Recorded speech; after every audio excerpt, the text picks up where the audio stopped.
Hello friends, happy day to all. Today we are going to see how to install 𝗙𝗏𝗀 in your system. Okay, just type www.google.com. In a Google search you have to type 𝗙𝗏𝗀 installation. 𝗙𝗏𝗀 installation. You will get so many links, but the best link is you have to choose here 𝗪𝗶𝑒𝑟sinsider.com, right? So you have to click this, and here you can able to see this, right? This window.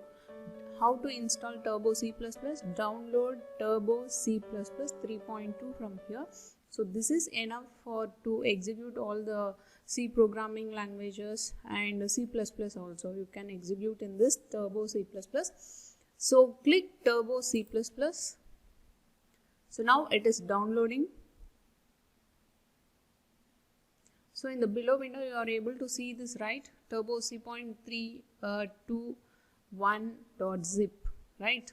So this zip file is downloading.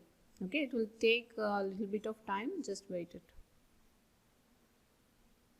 So once it's downloading,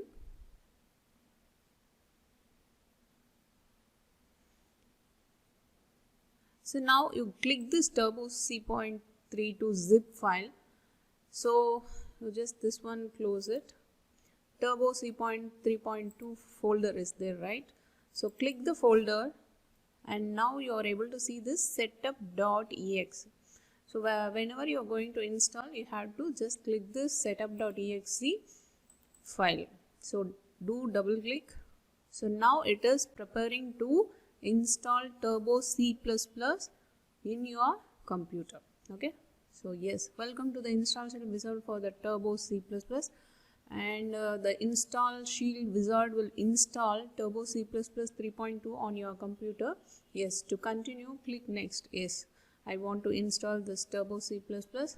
Just click this next button, and then here there is some license agreement. Just click I accept the terms and the license agreement, and then click next, and then see 𝗙𝗏𝗀3. okay, so the software is installed in this destination folder.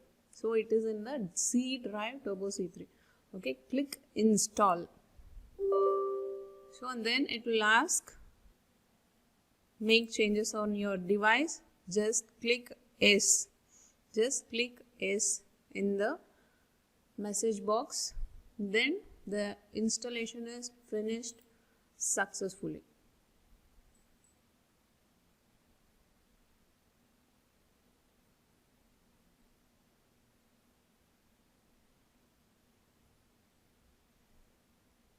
So after the installation is successful, you will get this message box 𝗙𝗏𝗀++. Okay, new project, source file, open project. So now I am going to start my new 𝗙𝗏𝗀++. You just click start 𝗙𝗏𝗀++ window. So now the 𝗙𝗏𝗀++ window is open, right? Yes. Here you can type your coding. Hash include stdio.h. Okay, hash include conio.h and void main. So printf welcome. Okay, so just semicolon, press F5 to view it in a full screen, then close parenthesis, then Alt F9 and Control F9. Yes, it's executed successfully, no errors. Then Alt plus F5 to see the result. Welcome, it is executed successfully. All the best, friends.